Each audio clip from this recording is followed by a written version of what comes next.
से शुरू करो। अभिषंद उपचारात् च श्लेष्मालानां च सेवनात् कंठ उरस प्रतिघातात् विबंधैः च पृथग्विधैः। आगे अब यहाँ बोलो। पर नहीं, इतना ही काफी है। सब लोग समाविष्ट हो गए हैं। हाँ, समाविष्ट हो गए। तो यहाँ पर कुछ शब्दों के अर्थ और उसका वाक्यार्थ समझना जरूरी है। अभिसंधि उपचारात, यहाँ अभिसंधि उपचार शब्द से अभिप्राय क्या है? उपसर्ग है, चर गति करना। यहाँ पर उसका अर्थ होता है उपयोग करना।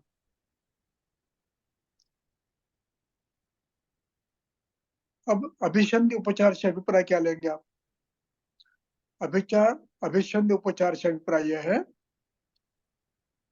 कि जो द्रव्य ग्रंथकर्ताओं ने अभिसंधि बताए हैं उनका उपचार, उनका प्रयोग करना।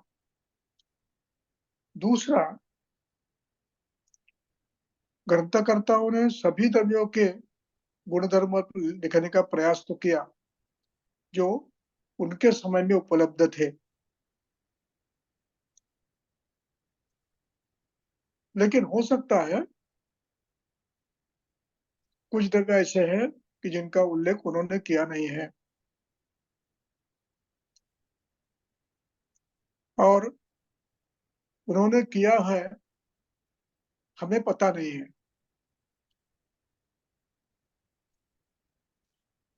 इसलिए ग्रंथकर्ताओं ने अभिसंधि किसको कहेंगे इसके निकष दिए हैं। निकष यानी उसके नियम, अंग्रेजी में क्राइटेरिया। वो इस प्रकार के हैं। जो द्रव्य आनुप क्षेत्र में उत्पन्न होता है, जो द्रव्य जल में उत्पन्न होता है,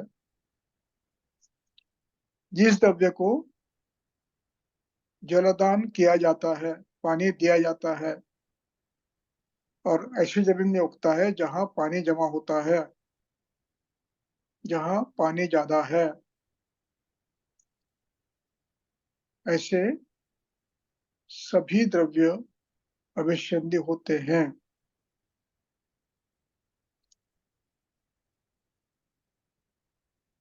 जिनमें प्राणियों में गति कम होती है, एक जगह बैठे रहते हैं, पानी में बैठे रहते हैं, वे भी अभिसंध हैं।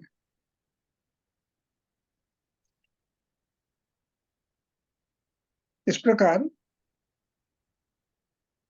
जिन द्रव्यों को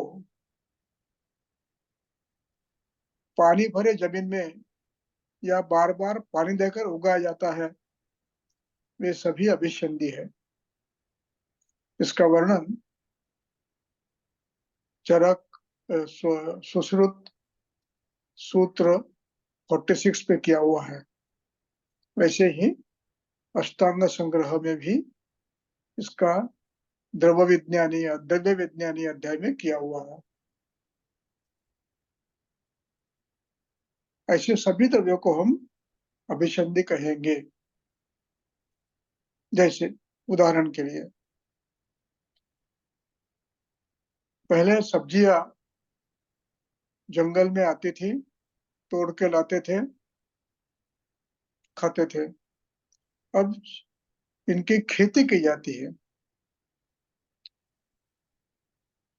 अब खेती करते समय पदार्थों की उपज बढ़ाने के लिए उसको पानी दिया जाता है और खाद्य दिया जाता है अधिक मात्रा में। देखिए आप, तुलसी का पौधा जो जंगल में आया है या आपकी वाटिका में अनायास उत्पन्न हुआ, आपने पानी नहीं दिया है, वो घर पे लाके रखो, 2-3 दिन वो रहता है, वैसे रहता है। वही जो बाजार में तुलसी मिलती है, वो लाओ, दूसरे दिन सिकुड़ जाती है या तो गल जाती है, उसको पानी लगाओ, खराब हो जाती है। ये परिवर्तन केवल आपके वस्तु में, यानी जिनको पानी दिया गया है, उनमें आता है। इसलिए ऐसे जितने भी द्रव्य है, जैसे केला, केले को पानी ज्यादा लगता है, दिया जाता है। गन्ना, गन्ने को पानी ज्यादा दिया जाता है। तरबूज, खरबूज, ककड़ी, खीरा, ये पानी में आते, नदी में आते, नदी के आसपास आते हैं। ये सभी अभिसंधि है। इसलिए गुड़ भी अभिसंधि है, इसलिए राब भी अभिसंधि है, नारियल भी अभिसंधि है, नारियल का पानी अभिसंधि है, सूखे नारियल का पानी अनभिसंधि है। इस प्रकार अभिसंध शब्द से हमें इन द्रव्यों को लेना है जिनको पानी देकर उगाया जाता है। जो आलसी है, बैठे रहते हैं, ऐसे प्राणी, ऐसे सब्जियां जिसको पानी दिया जाता है, ऐसा धान्य, ऐसे फल, इनको पानी देकर पानी में उगाया जाता है, ज्यादा पानी देकर। थोड़ा सा पानी तो हर एक में आवश्यक है। ये सभी अभिसंधि होते हैं, ये उसका अधिपात है। वैसे ही श्लेष्म नाम जैसे वनात्, कुछ द्रव्य द्रव गुण से, स्निग्ध गुण से, पिच्छल गुण से, गुरु गुण से युक्त होते हैं, वे सभी श्लेष्मल है।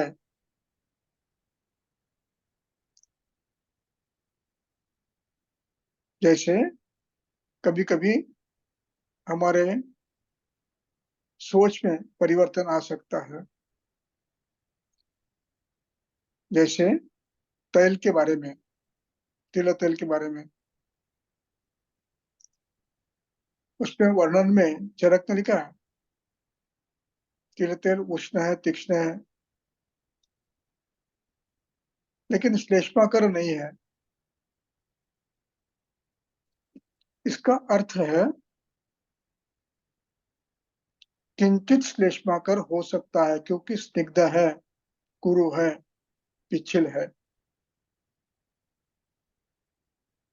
इसलिए शीत ऋतु में सायंकाल में स्नेह नहीं लेना है, तेल भी नहीं लेना है, क्योंकि वो अभिषेक करता है।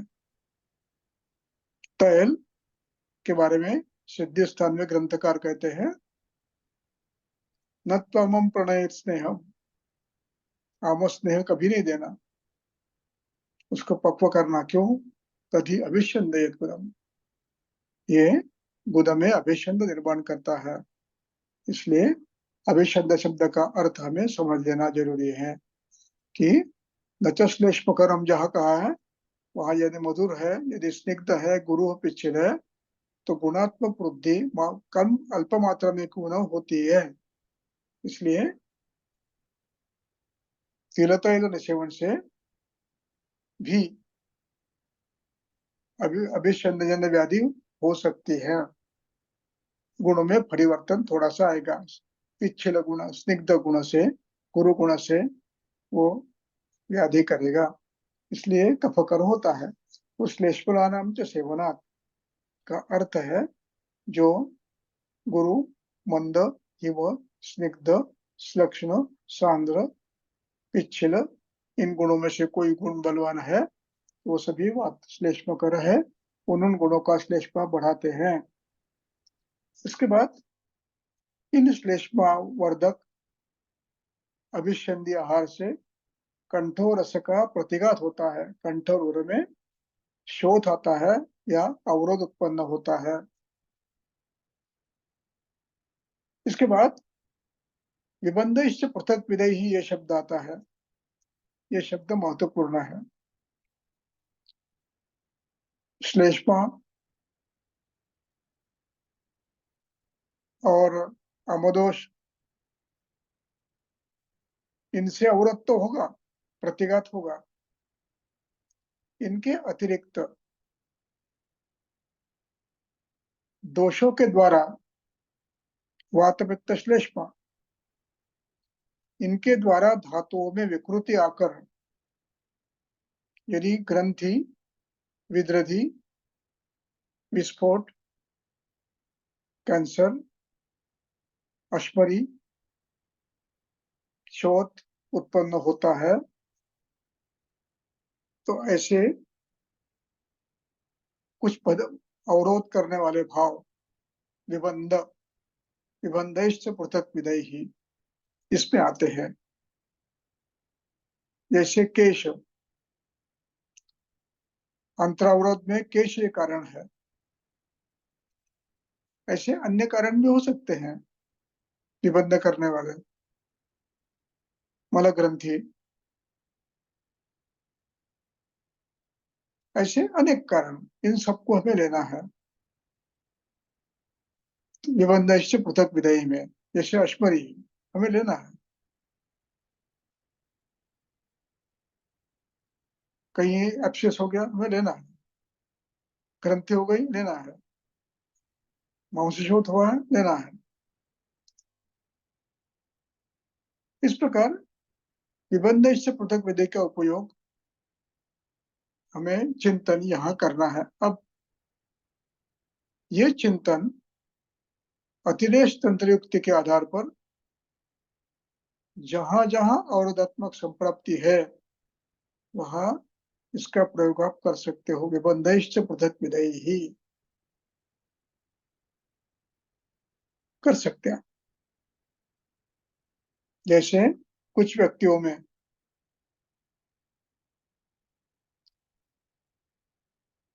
एक हाथ की नाड़ी लगती नहीं है,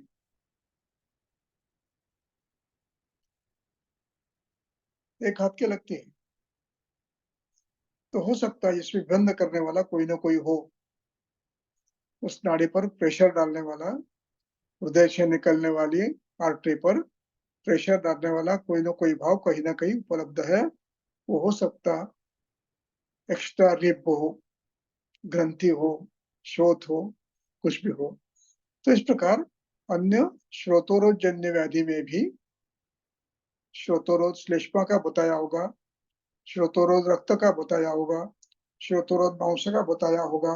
इसके अतिरिक्त अन्य प्रकार के श्रोत विबंध भी हमें कल्पना करनी है। इसलिए उसको कहते हैं अतिदेश तंत्र युक्ति। जैसे बद्धोदर में, बद्धोदर में केश, पुरीश इनका वर्णन है, अंतर संमूर्छना का भी वर्णन है। इसमें हमें अन्य ग्रंथियों का, शोथ का, विद्रधि का भी समावेश करना है, उससे भी अवरोध उत्पन्न हो सकता है।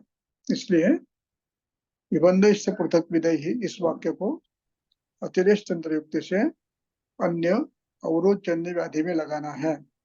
अगला श्लोक पढ़ो।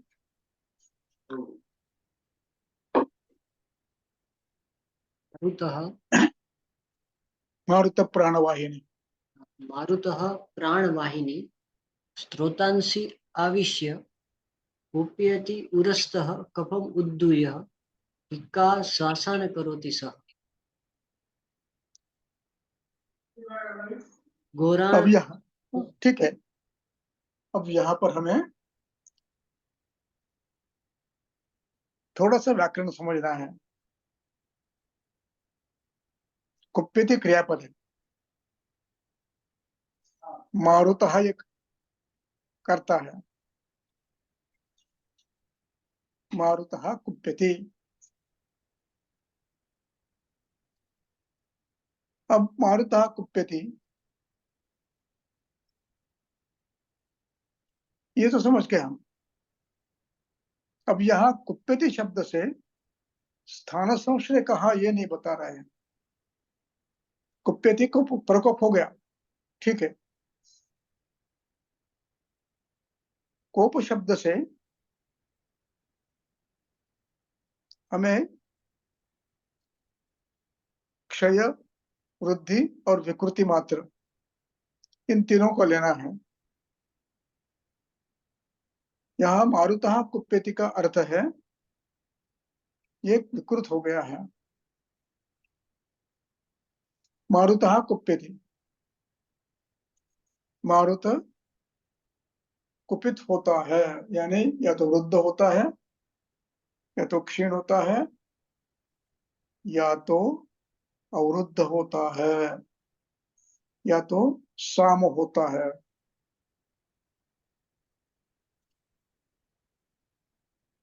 अब यहाँ पर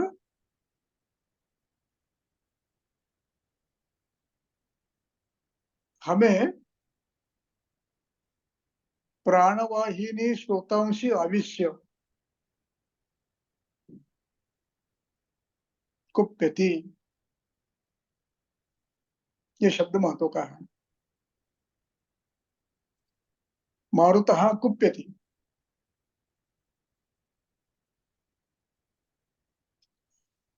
एक वाक्य हुआ।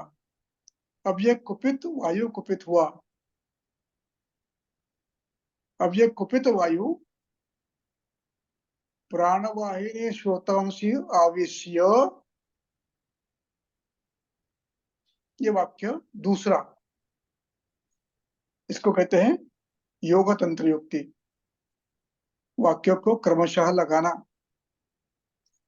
मारुतः कुप्यति, एक वाक्य।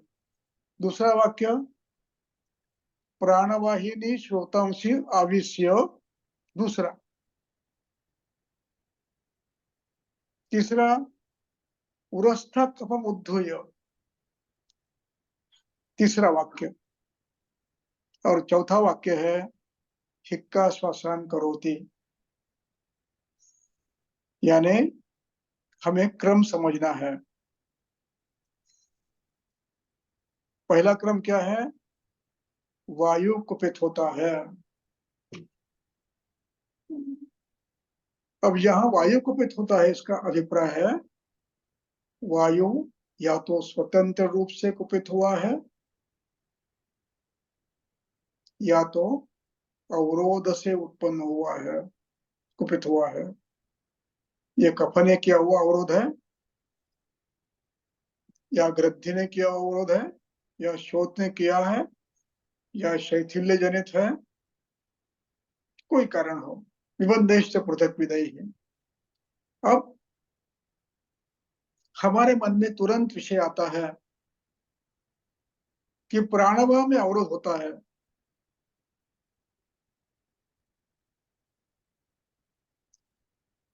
होता है,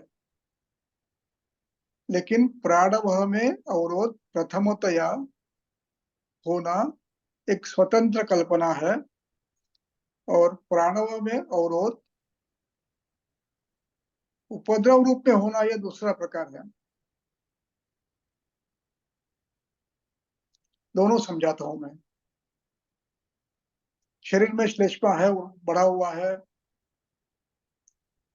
आपने छाछ पी लिया, बर्फ का पानी पी लिया, शरीर में घूम रहा श्लेष्मा तुरंत वहां पर कंठ में अवरोध स्थान संशय कर लेगा, खांसी करेगा। यही अविश्य प्राणवायु है ना, अविश्य। लेकिन इसको कई बार अवरोध नहीं है, अन्यत्र अवरोध नहीं है। इस प्रकार भी श्वास हो सकता है, एक प्रकार का है। यहाँ पर ये ठीक है, प्राणवायु में ही श्रोत्रोध हो गया, ये कल्पना हमारे मन में हो तो निश्चित वो गलत नहीं है। यहाँ पर ग्रंथकर्ता की इस कल्पना के साथ, प्रथम कल्पना के साथ दूसरी कल्पना भी अभिप्रेत है। दूसरी कल्पना क्या है? पहली कल्पना, शरीर में श्लेष्मा वृद्ध है, श्लेष्मानाम च सेवनात् अभिसंधि उपचारात् कंठ में उरमेश श्रोतोरथ हो गया है। ये एक पहली कल्पना है, इससे श्वास उत्पन्न हो सकता है। कंठ में उर में प्रतिघात हो गया, व्याधि हो गई, श्वास हिक्का दोनों हो सकते हैं, श्वास का हो सकता है। श्लेष्मा हेतु श्लेष्मा के है, प्राणायाम में सीधा अवरोध हो गया है, स्थान से हो गया है, दोषों का संचार चल रहा है। अकस्मात आप ठंडे में घूमने गए, ठंडा पानी पिया, बर्फ खाया, आइसक्रीम खाया, गले में अवरोध हो गया, श्वास हो गया, काश हो गया, कंठावरोध हो गया। ठंडे में घूमे, ठंडे पानी से स्नान किए, श्वास काश हो गया। ये संभव है, एक कल्पना। दूसरी कल्पना भी ग्रंथकर्ता को अभिप्रेत है। देखिए श्लोक नंबर 21।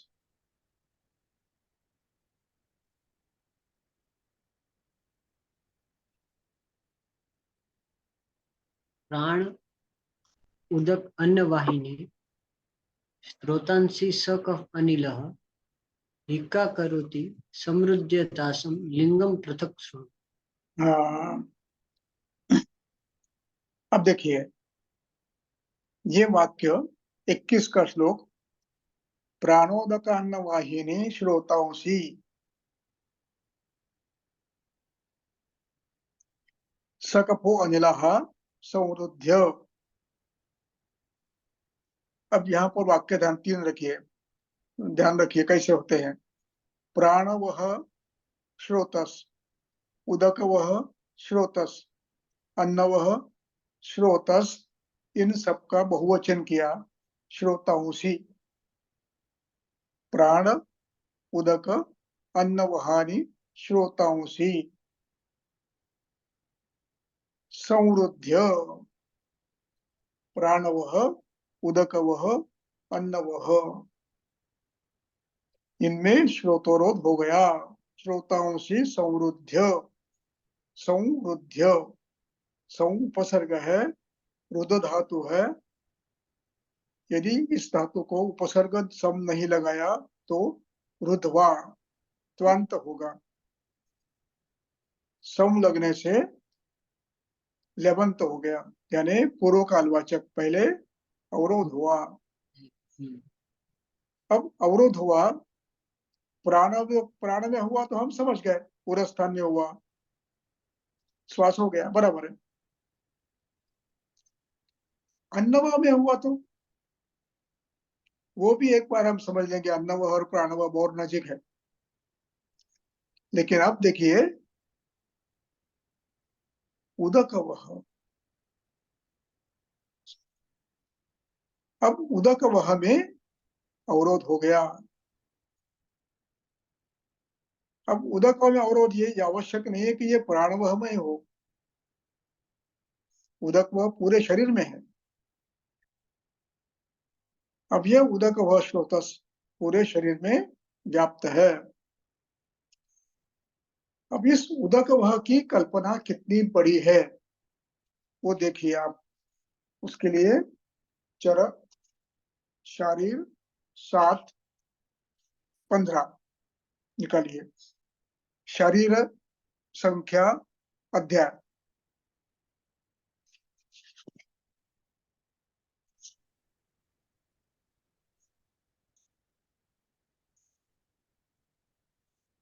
चरक शारीर स्थान अध्याय 7 श्लोक नंबर 15। यत्तु अंजलि संख्यायाः तद उपदेक्ष्यामः ततः परम प्रमाणम अभिज्ञेयम् तत्र वृद्धिहास योगी तर्कयम् एव तद यथा 10 हाँ, उदक बस अंजलि। पहले समझाता हूं मैं। यत तू, यत शब्द अलग है, तू अलग है, अंजलि शब्द अलग है।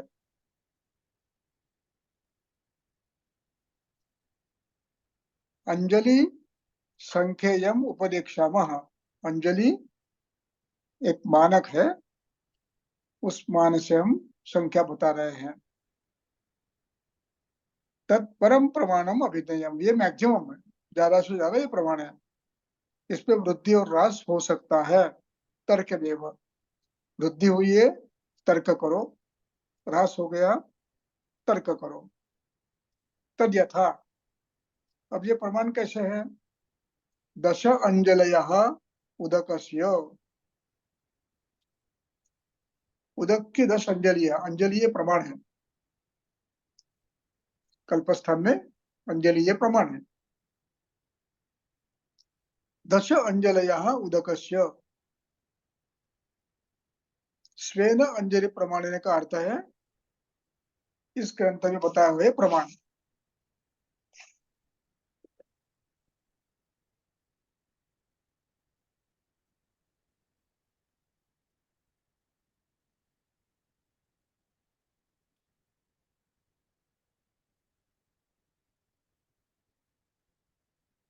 एक मिनट, है जरा मैं संदर्भ ढूंढ रहा हूं।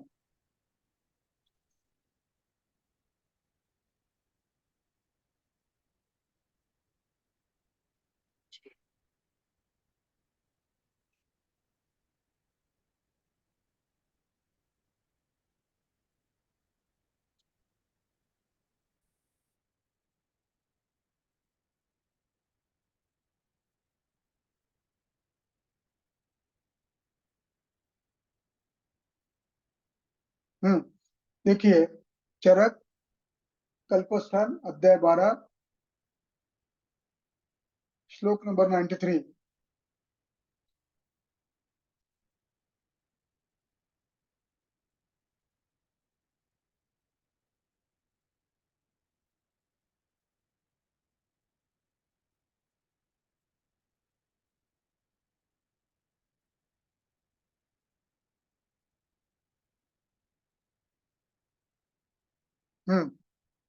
फलम चतुर्गुणम विद्यात अंजलिम, अंजलि कितनी है? 4 फल। चतुर्गुणम फलम, 4 तोला एक फल, और उसके चतुर्गुण यानी 16 तोला, यानी 160 लगभग ml, इतना अंजलि प्रमाण है। इसी को कुड़व कहते हैं। तो ये अंजलि प्रमाण है। तो इस प्रकार का अंजलि प्रमाण, अब ये उदक, अंजलि प्रमाण में जो उदक है, ये शरीर में कहाँ कहाँ प्राप्त है? वे सभी उदक वह स्रोतस है। देखिए, यत्तु प्रच्यवमानम पुरुषम अनुबध्नाति, ये अंजलि में से उदक पुरुष में भी समाविष्ट होता है। यदि मात्रा ज्यादा हुई तो ये पुरुष में भी ज्यादा है, जाता है। उसी प्रकार मूत्रम रुधिरम च, मूत्र में जाता है, रुधिर में जाता है। उसी प्रकार जिन जिन धातुओं में उदक है, वहां पर भी जाता है। अन्यांश्च शरीर धातु, मांस में है, मेद में है, सब में है, रस में है, रक्त में है। इसके बाद सर्व शरीर चर बाह्य त्वक विभर्ति, पूरे शरीर में बाह्य त्वचा में जो व्यक्त होता है स्वेद के रूप में,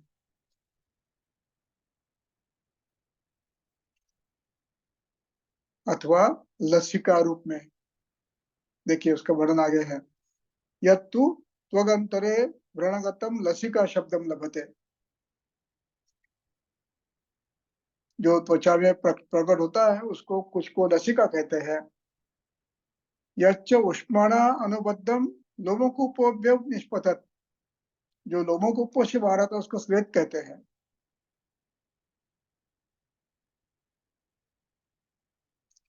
इस प्रकार ये सभी उदक तद उदकम दशांजलि प्रमाणम, 10 अंजलि है, यानी एक अंजलि यानी 16 160 ml, 10 अंजलि यानी 10 उदकम दशांजलि, 160 को 10 से गुना करो, 1060, 600। इस प्रकार 1.5 लीटर पानी लगभग शरीर में घूम रहा है। और ये लसिका वह, स्वेद वह, मूत्र वह, मांस वह, मेद वह, रस वह, रक्त वह में भी व्याप्त है। ये सभी उदक वह माने जाते हैं। देखिए सिद्धिस्थान अध्याय 9 निकालिए।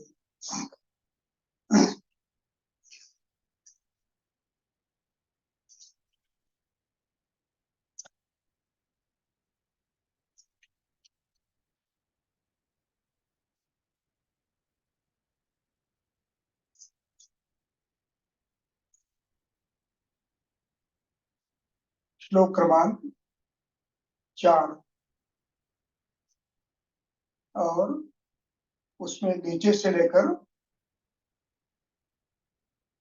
5वीं लाइन, वस्तुस्तु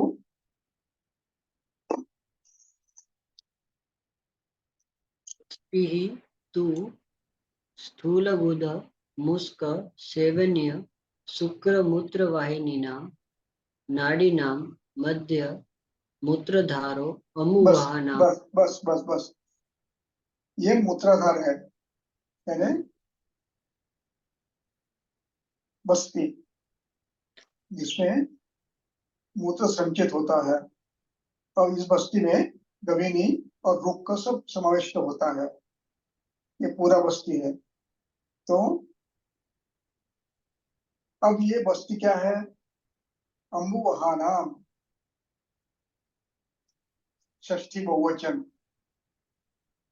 अम्बुवहानाम सर्वश्रोतसाम, जितने भी अम्बुवह है, श्रोतसाम षष्ठी बहुवचन। इसका ये सभी श्रोतों का अंतिम स्थान ये है, मूत्र है। जैसे नदियों का समुद्र होता है, नदियों का समुद्र ये अंतिम स्थान, गंतव्य स्थान होता है, वैसे ये उदक वह का, सभी उदक वह का अंतिम स्थान मूत्र वह होता है। यानी इन सबको उदक वह माना गया है। इनमें से उदक आता है, ये सभी बस्ती में अंतिमतः प्रकट होता है। अब निकालिए अध्याय 20 चिकित्सा स्थान का।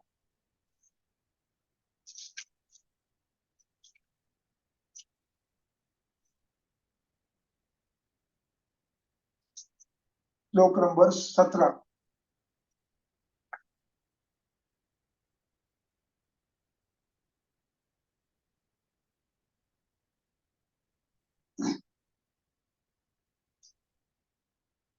वीटमूत्रयोः ततः समवर्णगन्धः नहीं, 16 तृप्त 16 16। वीट स्वेद मूत्र अम्बुवाहने वायुः स्रोतांसि समृद्ध यद उद्वम एति उत्सन्नदोषस्य समाचित्तं तमदोषं समुद्धूय नरस्य कोष्ठा। बीडमूत्रयोः ततः समवर्णगन्धं तृष्ण श्वासहिकार्तियुतं प्रसक्तं प्रच्छर्दयेत् दुष्टम् इह अतिवेगात् तयः अर्दितः च आसु विनाशम् एति। अब इस श्लोक का अर्थ समझाता हूँ। विट छोड़ दीजिए। स्वेद मूत्र, स्वेद मूत्र, अम्बुवः, स्वेदाय मूत्राय अम्बुवहाय, वायु। अब इनमें वायु श्रोतांश संवृद्ध, ये जो 4 स्रोतस हैं, ये स्रोतसों में अवरुद्ध उत्पन्न होने से वायु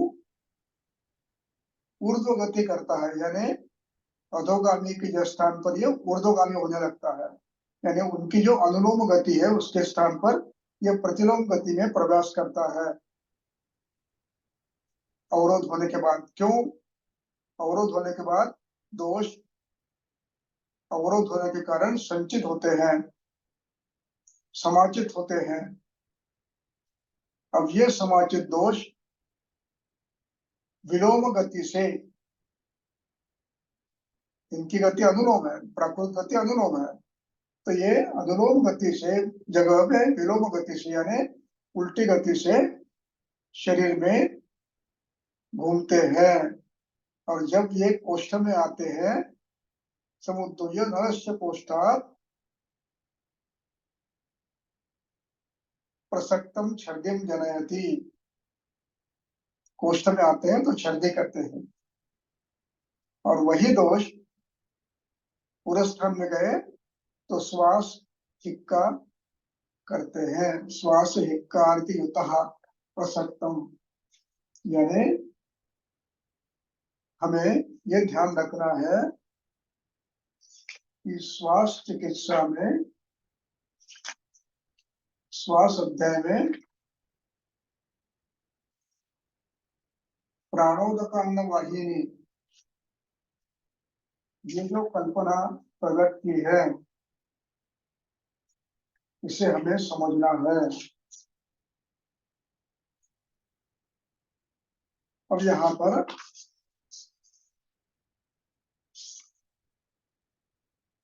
प्राणोदकान्न वाहिनी श्रोतांसी उदकवः मूत्रवः स्वेदवः लसिकावः रसवः रक्तवः मांसवः और जो भी और है जिसमें उदक है,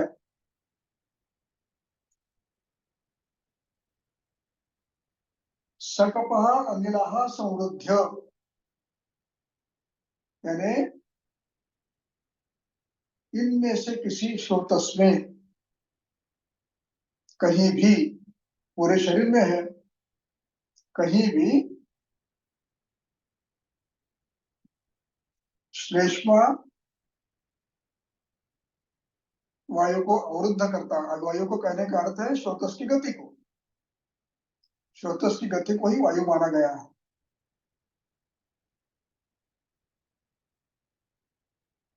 वायु ये मूर्त नहीं है, अमूर्त है। स्रोतों में गति है, उसके आधार पर हम समझते हैं वायु है, तो ये स्रोतों की गति अवरुद्ध करते हैं। श्रोतांशी संवृद्ध हिक्का श्वासम करोति।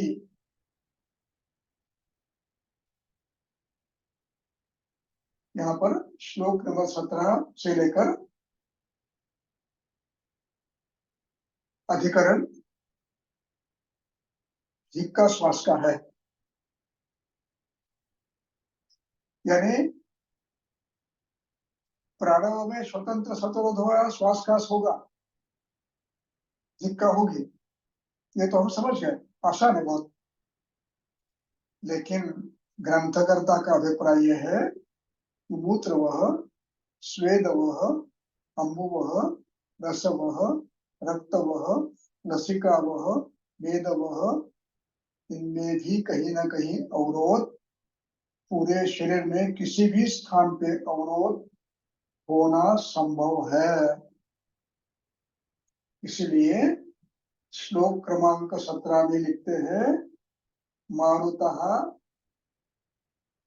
श्रोतांसि समृद्ध्य।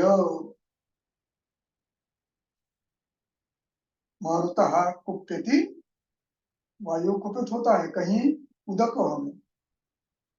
पहला वाक्य मैंने कहा मारुतः कुप्यति, कहाँ होता है?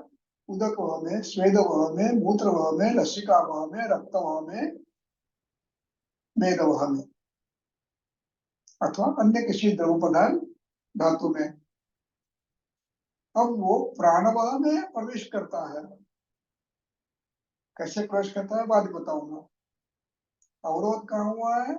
शरीर में, पूरे शरीर में कहीं ना कहीं, एक जगह होगा, दो जगह होगा, तीन जगह होगा, चार जगह होगा।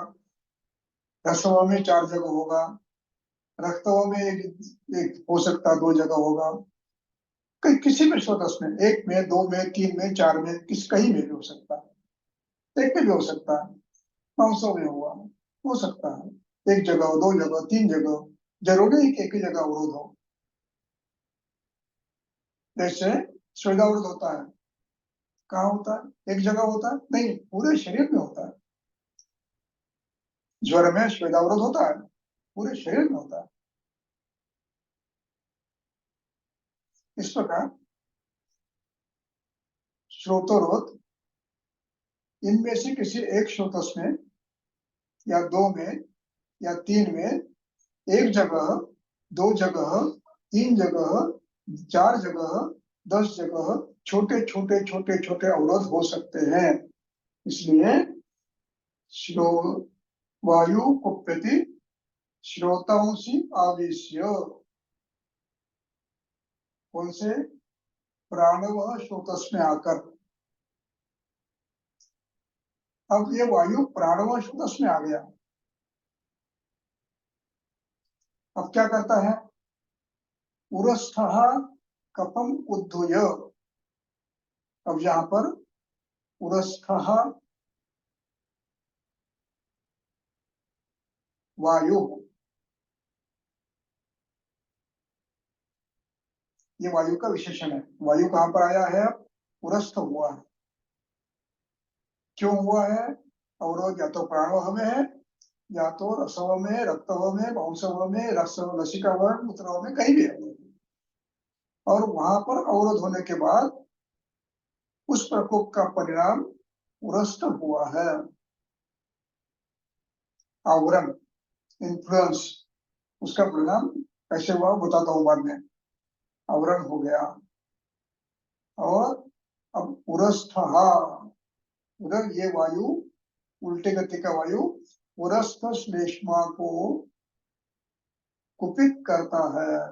अब जहाँ कुपित शब्द से अभिप्राय है, वृद्ध तो है ही, वृद्ध होता ही है, ये स्थान संश्रय भी करता है, अवरोध भी करता है। उरस्तः कफम उद्धूय, ये वायु उरस्थ में आया और कफ को स्थान संशित किया, वृद्ध करके स्थान संशित किया और श्वास किया और हिक्का किया। इस प्रकार यह संप्राप्ति किसी भी व्याधि में हो सकती है अंततो गत्वा।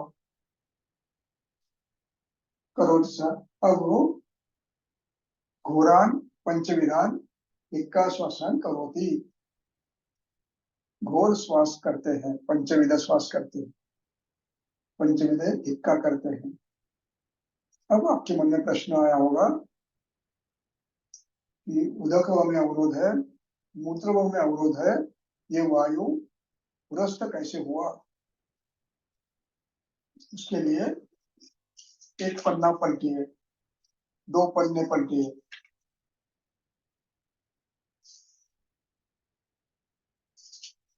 तीसरा पलटिए और पेज नंबर 538। 122 श्लोक नंबर 122। उदीर्यते भृशतरं मार्गरोधात् वहत् जलम् यथा तथा अनिलः तस्य मार्गं नित्यं विशोधयेत्। बस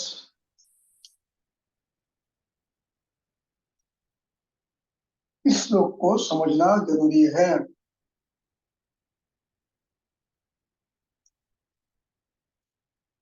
मार्गरोधात,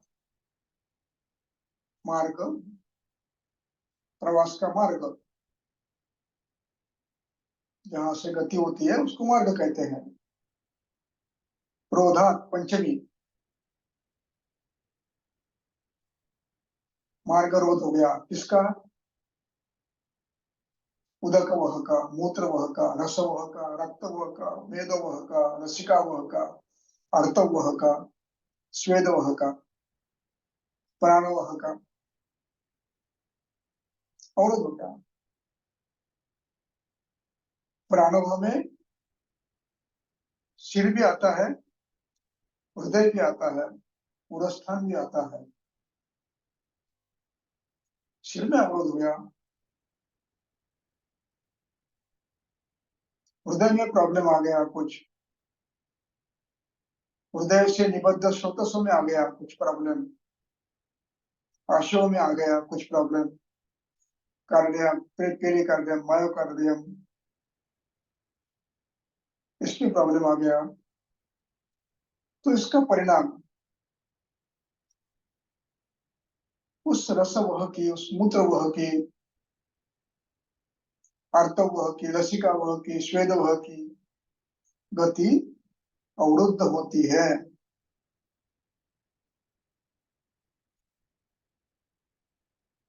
ये अपने मार्ग से प्रवास करने में सक्षम नहीं रहे, या तो कम कर रहे हैं, पार्शियल ब्लॉक है, या तो कंप्लीट ब्लॉक है, या तो माइक्रो माइक्रो ब्लॉक है। अब क्या होता है? अवरोध हो गया, उदीर्यते, उद यानी ईर्यते, ईर धातु है, प्रवास करना, गति करना, उदीर्यते बढ़ता है। अवरोध हुआ, पानी संचित हो गया, जैसे डैम बनाते हो, अवरोध उत्पन्न करते हो, नदी में पानी जमा होता है, नदी में पानी जमा होते जाता है। यदि आपने डैम नहीं खोला तो पानी उल्टी दिशा में जमा होते जाएगा। उदीर्यते उस तरह पानी का प्रवाह तो आ रहा है, आगे तो नहीं जा रहा है, तो ये पीछे पीछे पीछे बढ़ता जाता है। इस प्रवाह के अवरुद्ध होना, इस अवस्था को ग्रंथकर्ता वात प्रकोप कहते हैं। यानी जो स्रोतस संकोच, विकास, स्पंदन के माध्यमों से शरीर में आगे आगे जा रहे हैं, परिवृत्ति कर रहे हैं, चक्रवत परिवृत्ति कर रहे हैं। ये परिवृत्ति करने वाला जो है वो अमूर्त वायु है। अमूर्त वायु यानी यहाँ पर समझने के लिए आप ये समझिए, इलेक्ट्रोमैग्नेटिक फोर्स जो सभी शरीर में, सभी स्रोतों में गतिमान है। अब ये स्रोतस की गति बंद होना, अवरुद्ध होना या कम होना, इसी का नाम वात प्रकोप है। अब ये गति अवरोध उल्टी दिशा में आ गया है, यानी मेरी संकोच विकास गति से वायु आगे आगे जा रहा है। अब ये संकोच विकास की गति यहाँ पर अवरुद्ध हो गई है, ये परिणाम नहीं कर रही है, अपना कार्य नहीं कर रही है, उल्टी दिशा में पानी जमा हो रहा है, रस जमा हो रहा है। और ये वायु फिर, ये स्रोतस फिर इन संचित जल को, संचित द्रव धातु को जमा उल्टे दिशा में जमा करता करते करते करते करते बैक फ्लो होने लगता है। इसको कंजेशन कहते हैं। बैक फ्लो हो गया। अब ये बैक फ्लो कहाँ तक जाएगा? हृदय के प्रक्षेपण तो 2400 घंटे चल रहा है, प्रवास जल का हो ही रहा है, लेकिन आगे जाने का रास्ता बंद है। अब जो हृदय में प्रक्षेपित किया रस धातु है, वो जहां तक जो रास्ता खुला है तब तक जाएगा, आगे नहीं गया रुक जाएगा। ऐसे रुकते रुकते रुकते रुकते रुकते ये पूरे शरीर में रुक सकता है। इसका नाम है विश्वप्रजन। इस अवस्था को कहते हैं वायु कुपित हुआ, विरुद्ध दिशा में आया। अब ये अवस्था जब उरस्थान में पहुंचती है, यानी प्रवाहित होने वाले वायु की गति बंद होते होते वो विश्व प्रजत होते, संचित होते हुए सर्वतः शरीर में संचित हो गया है। तो इस सर्वावस्था में, सर्वथा संचय की अवस्था में उरस्थान भी आ गया है। तो इस उरस्थान में जब वो अवरोध की गति आती है, इसी का नाम उरस्थः वायु,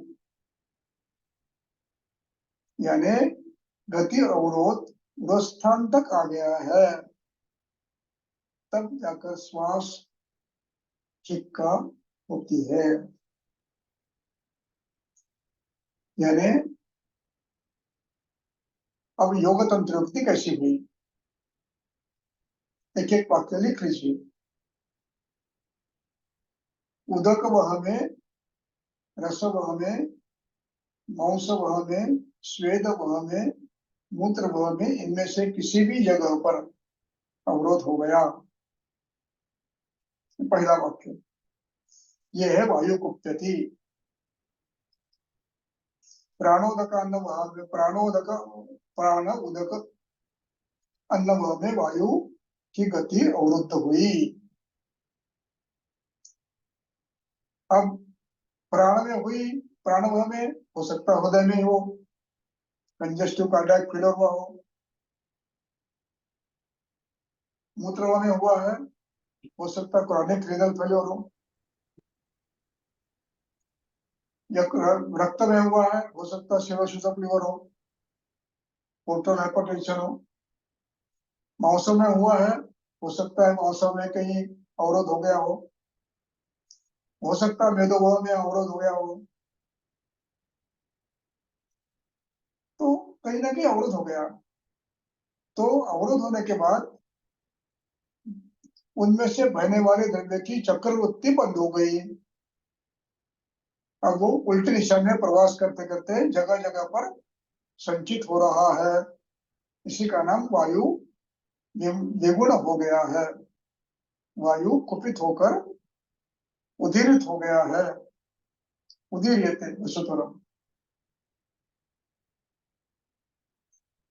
अब ये होते होते ये अवस्था प्राणव में आ गई है। तो क्रम कैसे हुआ? उदक वह में, प्राण वह में, रस वह में, रक्त वह में, स्वेद वह में, लसिका वह में या किसी अन्य स्रोत में अवरोध उत्पन्न हो गया। पहला वाक्य प्राणोदकान्नवाहिनी संवृद्ध। दूसरा टप्पा उदीर्यते वसुतरम मार्गोदात जलम, योग तंत्रयुक्ति का दूसरा वाक्य।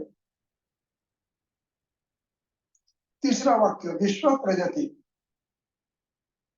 तीसरा वाक्य विश्व प्रजति। देखिए संदर्भ दीजिए, संदर्भ चरक चिकित्सा 17 श्लोक नंबर 45। 45।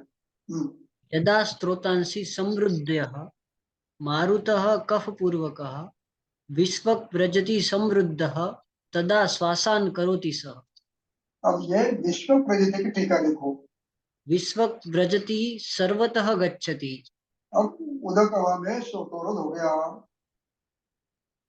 चक्रवर्ती बंद हो गई, प्रक्षेपण एक जगह एक दिशा में चल रहा है लेकिन रास्ता बंद है। अब पीछे उदक संचित हो गया है, उदीर्यते वसुतरम। अब इस संचित अवस्था बढ़ती बढ़ती बढ़ती पूरे शरीर में सर्वतो संचित हो गया है, इसका नाम है विश्व प्रजाति। अब जब विश्व प्रजाति के क्षम क्षेत्र में पुरस्थान भी आ गया तो पुरस्थहा कुरुते, ये जब विश्व प्रजन होते होते ये वायु उरस्थान में आ जाता है, यानी क्या होता है, अवरोधात्मक परिस्थिति उरस्थान में आ जाती है, उरस्थान तक पहुंच जाता है। अवरुद्ध हुआ दोष, अवरुद्ध हुआ धातु, अधिक दोष, अधिक वायु, ये अवस्था प्राणवह तक पहुंच गई है। अब ये प्राणवह में आने के बाद ये उरस्थहा वायु ये कैसा आया है, इसने अपने साथ जिस धातु में अवरोध हुआ है वो भी उल्टी दिशा में लाया है, और वो और स्थानिक दोष इन दोनों को मिलकर कफम उद्धूय उरस्था वायु कफम उद्धूय श्वासान करोति, यानी वायु कुप्यति। इसका अभिप्राय उदकवः, प्राणवः, अन्नवः, रसवः, स्वेदवः, मूत्रवः, दशिकावः, इनमें से कहीं भी किसी भी स्रोतस में कहीं भी स्रोतोर्ध उत्पन्न हो गया। दूसरा टप्पा, दूसरा वाक्य उदीर्यते विश्वतरम योगतंत्र। तीसरा वाक्य विश्व प्रजाति। चौथा वाक्य पुरस्थः। पांचवा वाक्य कफम उद्धूय। छठवा वाक्य श्वासम करोति हिक्काम च करोति। यानी 7 वाक्यों में ये योग युक्ति योग तंत्र युक्ति हो गई है। अब जाकर श्वास उत्पन्न होता है या हिक्का उत्पन्न होती है। ये संप्राप्ति श्वास की भिन्न भिन्न व्याधियों में हो सकती है। ये रक्त पित्त में हो सकती है, ये प्रवय में हो सकती है, ये उदर में हो सकती है, ये स्वेदव में हो सकती है,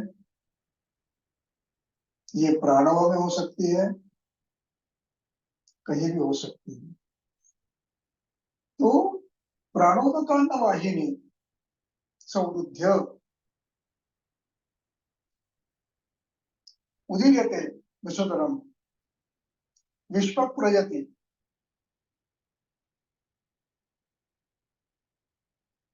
विश्व प्रजाति में वायु, दुष्ट धातु और दोष, इन तीनों की संचित अवस्था अब प्राणव में आ गई पुरस्थः। अब कफम उद्धूय, फिर कफ का उद्रेक करते हैं, श्रोतोरोध करते हैं, संकोच करते हैं, शोध करते हैं, श्वास करते हैं, हिक्का करते हैं। इस प्रकार की संप्राप्ति आपको समझना है। अब ये संप्राप्ति ग्रंथकर्ता ने जो बताई है वो प्रत्यक्ष अनुभूति के बाद बताई है। देखिए इसी अध्याय में सूत्र क्रमांक 70 देखिए।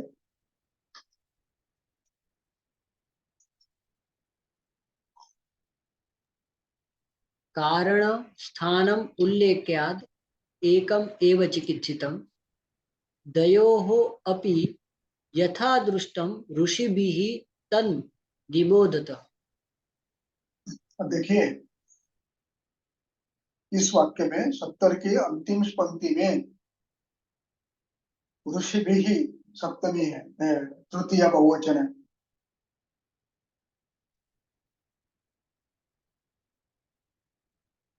यथा दृष्टम ये शब्द समझना है।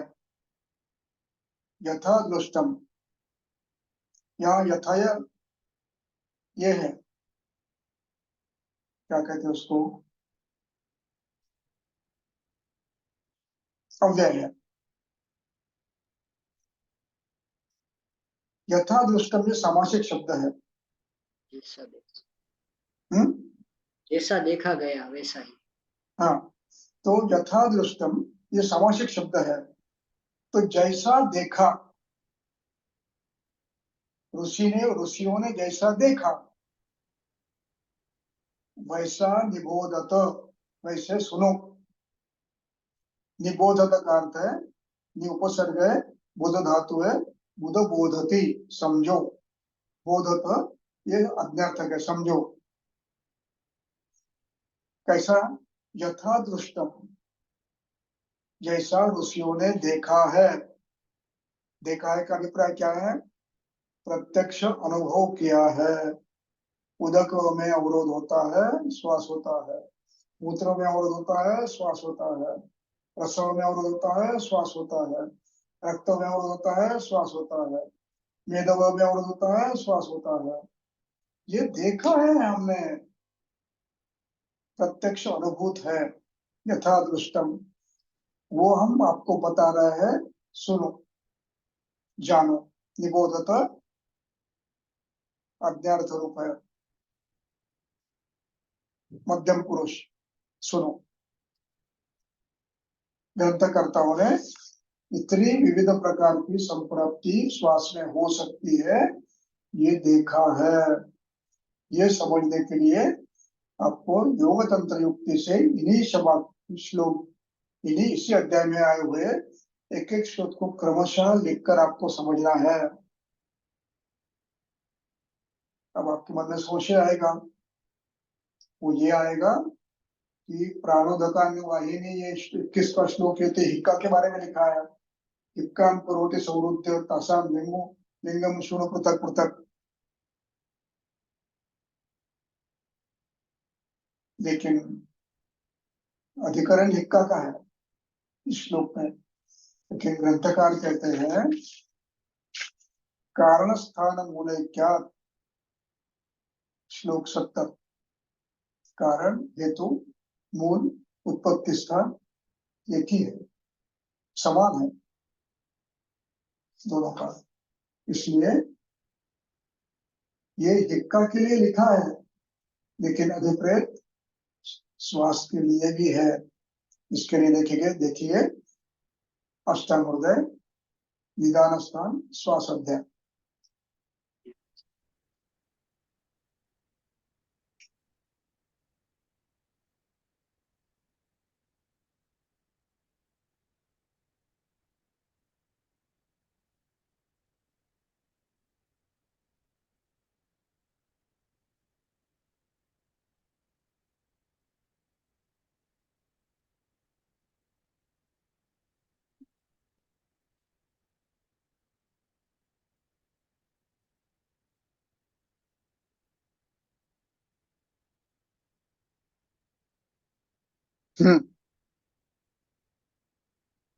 देखिए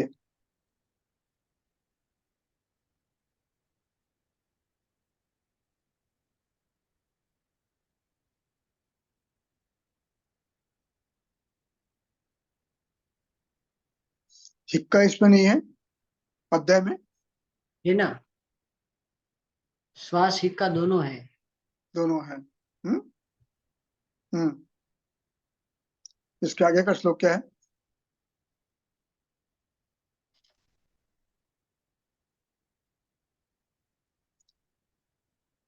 ठीक है। हम्म। तो यहाँ पर भी ग्रंथकार उल्लेख हिक्का का ही श्वास का करते हैं। लिखा है प्राणोदकान्न वाहिनी, कहाँ पर है वो श्लोक? तीन, प्राणोदकान्न वाहिनी, तीन तीन, बताओ 3 नंबर बताओ। तीन, तीन चार। हम्म। अपवृद्ध, प्राण, हाँ, वनः पवनो विश्वगास्थिताः। प्राण उदक अन्नवाहिनी दुष्टः श्रोतवंश संदूषण पुरस्तः कुरुते श्वासम। यहाँ पर हिक्का है चरक में, यहाँ पर श्वास है, दोनों में संप्राप्ति यही घटती है, यही होती है। इस प्रकार हमें आपको समझना है। आज यही रुकते हैं, कुछ प्रश्न है तो पूछो।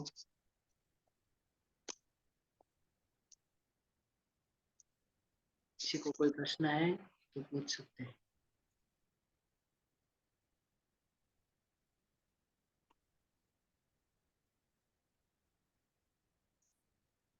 प्रणाम सर। प्रणाम सर।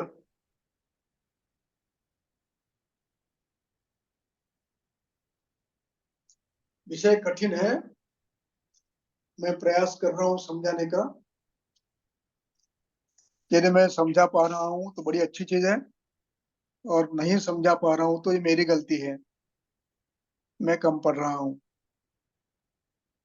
ऐसा नहीं है सर, आप बड़ी अच्छी तरह से समझ रहे हैं, समझा रहे हैं। समझ पा रहे हैं आप लोग? हाँ ठीक समझ रहे हैं। चलो। प्रयत्न हमारा भी करना पड़ेगा ना सर। हाँ, ये वाता प्रकोप समझना बड़ा कठिन है। हम वायु को मूर्त समझते हैं, वायु मूर्त नहीं है, ये शक्ति है, अमूर्त शक्ति है। ये कभी नहीं भूलना, ये भूल गए कि सब गड़बड़ हो जाती है। यानी सभी शरीर में, पूरे शरीर में जो संकोच विकास चल रहा है उसी का नाम वायु है, और ये संकोच विकास उल्टी दिशा में होना, इसका नाम वाता प्रकोप है, बीमार का गमन है।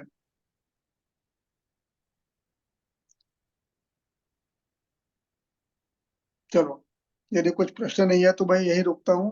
बहुत बहुत धन्यवाद। जी गुरु जी, आपका बहुत बहुत धन्यवाद।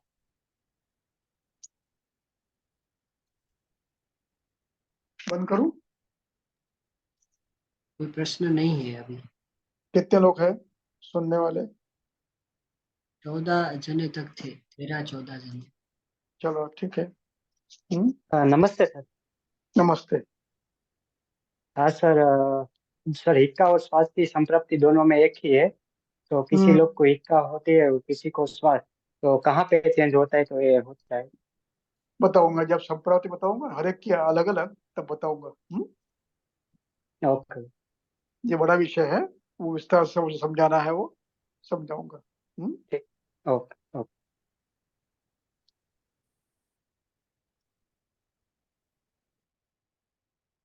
चलो, रखूं? बंद करूं? जी गुरु जी।